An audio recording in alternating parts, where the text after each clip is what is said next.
Hello, ladies and gentlemen. Welcome to the mechanics review and gameplay feature review for the Steel Dawn update of Fallout 76. Now, I'm still playing through some of the Brotherhood questing, so I'm not, and I want to completely get through that storyline tidbits before I before I go over it. So I'm just talking about the new mechanics and some of the changes to the game they've made. Some of which I'm really relatively positive. I find relatively positive.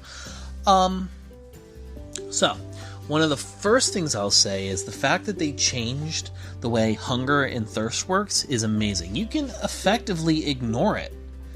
You know, you only get buffs by keeping your health and food up, which, to be fair, this is how it should have been in the beginning, because health and food have always been a gigantic annoyance. But now that they're gone and now they only confer bonuses, you know, I'm kind of like, if I want to ignore them, I can, and if I want to go, and if I'm about to go into like a big old fight, it would be helpful. And that also makes the speed demon mutation negatives negligible at best. You should always just try and pick it up just for that extra speed boost. What else? Secondly, one of the things I'll also say is the shelter system is really freaking interesting.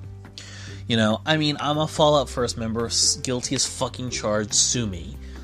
And I was able to get the Vault Atrium and the with my atoms I had saved up, and I got the entranceway for free, and I was able to set up my shelter to like be basically a vault, and it's pretty fucking cool. I kind of like it, you know. And I mean, you kind of have to like wonder what you like.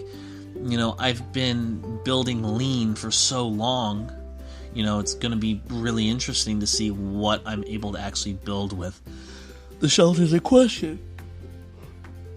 I did like how they tied in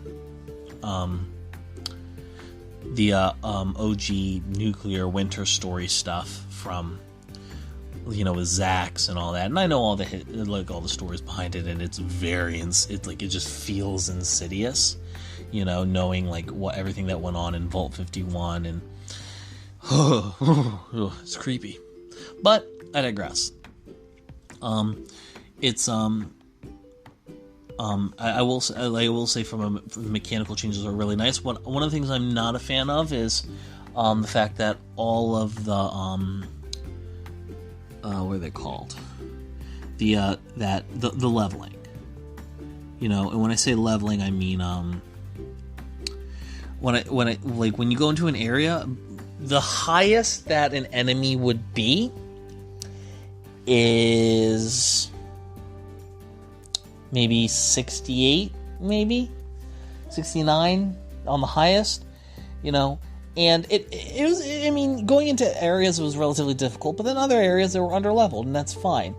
My problem is that being over 100, the cap for an enemy is like over 100, and like I end up going through bullets and resources in an absurd amount, in an absurd manner, and it's like, you know, the enemies are too fucking hard to solo shit. I think it's genuinely a problem.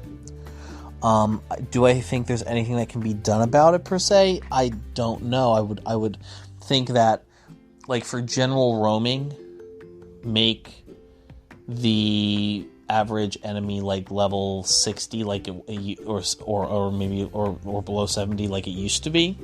You know, because the only time you would ever run into a level 100 or higher enemy is when you were fighting the Scorch Beach Queen or the Sheep Squatch Imposter. You know, it's like, you know, and now when you have these instance missions, if you leave the mission, you lose all your progress. So it's like I literally have to, like, I can't, you know, if I don't prep enough, I don't know what I'm getting into until I go do the content. And if the content, like, I almost did not finish the Wastelanders content, and I'll get into that simply because of these changes. You know, so I'll get into it. I'm a little more iffy about that, but, you know, on the whole, I think, you know, if you've got the wherewithal to and you've got a build where you're not a fucking glass cannon like yours truly, I think you'll definitely enjoy it. But from a mechanics perspective, Steel Dawn is very good. I really like it a lot.